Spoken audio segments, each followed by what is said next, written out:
मेरे इस चैनल को लाइक करें, शेयर करें, सब्सक्राइब करें और बेल आइकन भी दबाएं। श्री शिवाय नमस्तुभ्यं। दया करो, दूसरे पर दया का क्रम बनाकर चलो। आज के समय में देखने को मिलता है, पड़ोस में अगर कोई बीमार पड़ गया तो पड़ोसन बड़े अच्छे से कहती है भोग रहा है, खूब कराना इसलिए भोग रहा। ये नहीं बोलना हमको, उसके कर्म का दंड वो भोग रहा है ना, तो हम बोलकर क्यों बुरे हो। हमारा फर्ज है, उसने तुम्हारे साथ कितना भी बुरा करा हो, कितनी भी गाली दी हो, कितना भी अपशब्द करा हो, कितना भी ताने दिए हो, उसके बाद भी अगर उसको दुख आया है तो दया जरूर करना। बन सके 2 रोटी बनाकर उसको खिला देना। ये दया करके चलो, ये दया का क्रम बढ़ाते चलो। दया करिए। 3 शरीर के पुण्य हैं तो 3 मन के पुण्य हैं।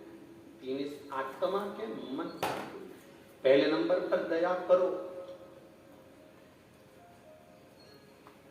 कितना भी कोई बुरा करा हो आपके साथ, कितनी भी किसी ने गाली दी हो, कितना भी अपशब्द कहा, कई लोग तो दया को भी बांट लेते हैं। तूने मुझे जगह दी थी क्या जो मैं तुझको 1 गिलास पानी दूं? काहे को दूं? नहीं देना, जा।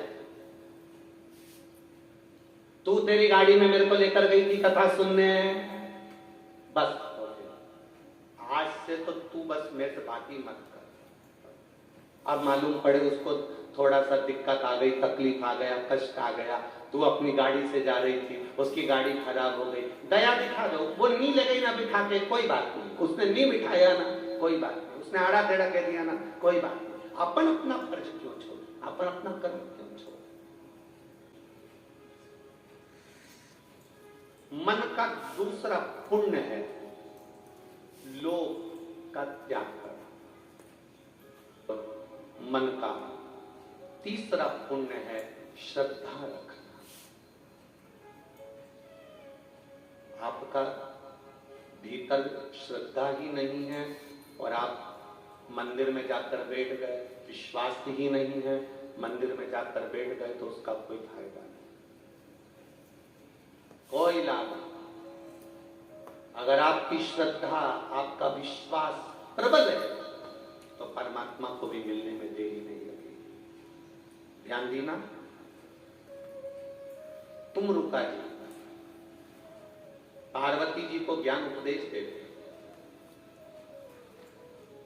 एक बार तुमरुका जी आ गए कैलाश पर और माता पार्वती जी बैठी हुई थी और पार्वती जी भगवान शंकर की पूजन कर रही थी, शिवलिंग की पूजन। कई लोग कहते हैं क्या पार्वती जी ने, जब पार्वती जी कुंवारी थी तब शिवलिंग की पूजन करी थी, शादी होने के बाद पार्वती जी ने शंकर जी के शिवलिंग का पूजन नहीं करा?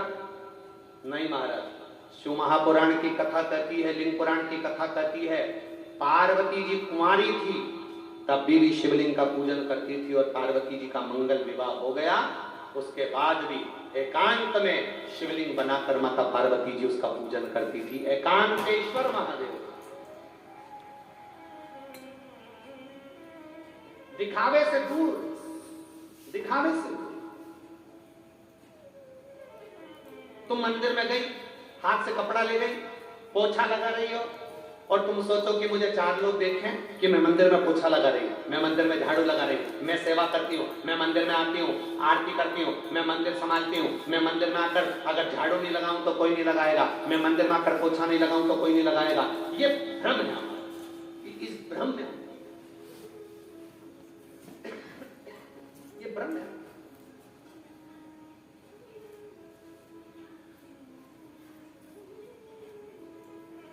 आप किसी को दिखाने के लिए पोछा मत लगाओ, आप किसी को दिखाने के लिए झाड़ू मत लगाओ, आप तो केवल अपना कर्म करते चलो,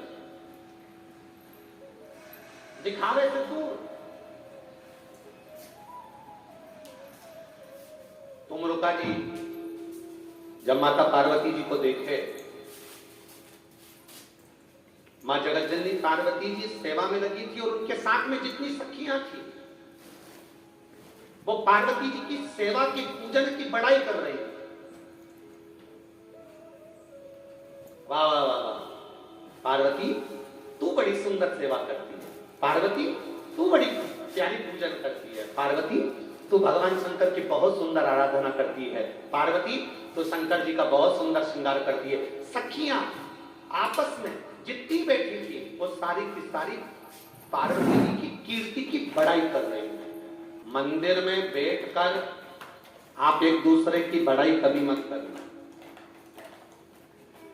दो जगह होती है जहां पर बड़ाई नहीं करी जाती है, बहुत ध्यान देना जरा। एकांतेश्वर महादेव कथा सुन रहे हो, पहला अपने छोटे बच्चे, जब तक बच्चे छोटे हैं वो पढ़ाई कर रहे हैं, विद्या अध्ययन कर रहे हैं या कोई कार्य कर रहे हैं, अपने बच्चों की बड़ाई कभी भी बच्चों के मुख पर मत करना। और दूसरी, मंदिर के अंदर बैठकर भगवान के सामने कोई भगवान की सेवा करे तो उसकी बड़ाई कभी मत करना, भले बाहर जाकर करना पर भगवान के सामने मत करना। बाहर जाकर कर लो चले, पर भगवान के सामने बैठकर मत करना। कारण जिस बच्चे की बड़ाई बच्चे के मुंह पर करी जाती है वो बच्चा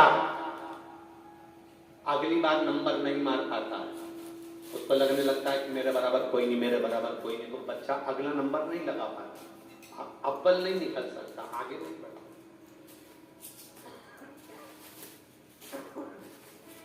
वो बच्चा अग्रण्य नहीं होगा।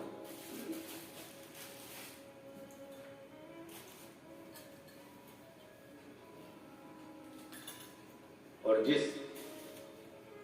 सेवा करने वाले की बड़ाई मंदिर के अंदर करी जाती है उसकी सेवा का फल उसको नहीं मिलता। दोनों से परिचित जाओ, दोनों से मंदिर जाओ, एक लोटा जल चढ़ाओ, भगवान शंकर का गुणगान करो, भगवान शिव का भजन करो, शंकर के मंदिर में जाओ, आराधना करो, पूजन करो, अर्चना करो। पर कोई तुम्हारी बड़ाई करे, बाबा जी तू आती है तो भजन में आनंद आ जाता है, तू आती है ना अच्छा लगता है, तू आती है ना तो भजन अच्छा लगता है, तू आती है ना तो चार लोग भजन करने लगते, तू आती है ना इसलिए इतने लोग आ जाते हैं। कनक, काया और कीर्ति, इन चीजों से ये तलवार की नोक है, इससे थोड़ा दूर रहिए। जितनी तुम्हारी कीर्ति की बड़ाई ना होती जाती है उतना दुख तुम परमात्मा से दूर होते चले जाते, उतनी तकलीफ आती है। बैसाख के महीने में तुमने किसी को पानी पिलाया है, बैसाख के महीने में तुमने एक गिलास किसी को ठंडा पिलाया है, बैसाख के महीने में एक बिस्कुट का पुड़ा भी तुमने किसी को दिया है, बैसाख के महीने में एक खाने के लिए अगर टॉफी भी तो पुण्य है। स्वयं विद्या का अध्ययन करें। तुमरुका जी ने माता पार्वती को जब सेवा करते हुए देखा, तुमरुका जी ने माता पार्वती को जब पूजन करते हुए देखा, तब तुमरुका जी ने माता पार्वती को जब पूजन कर रही और उनके पास में बैठी हुई सखियां उनकी तारीफ कर रही,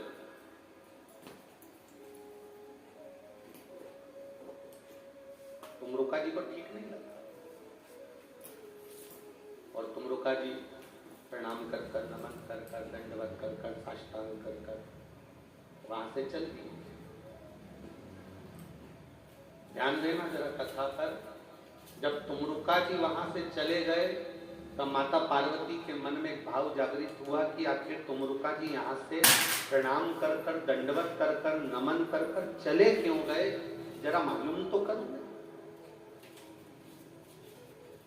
आप आए नहीं, सुबह हो गई, मेरी पूजा की थाली धरी की धरी। आखिर क्यों, किस लिए, किस कारण?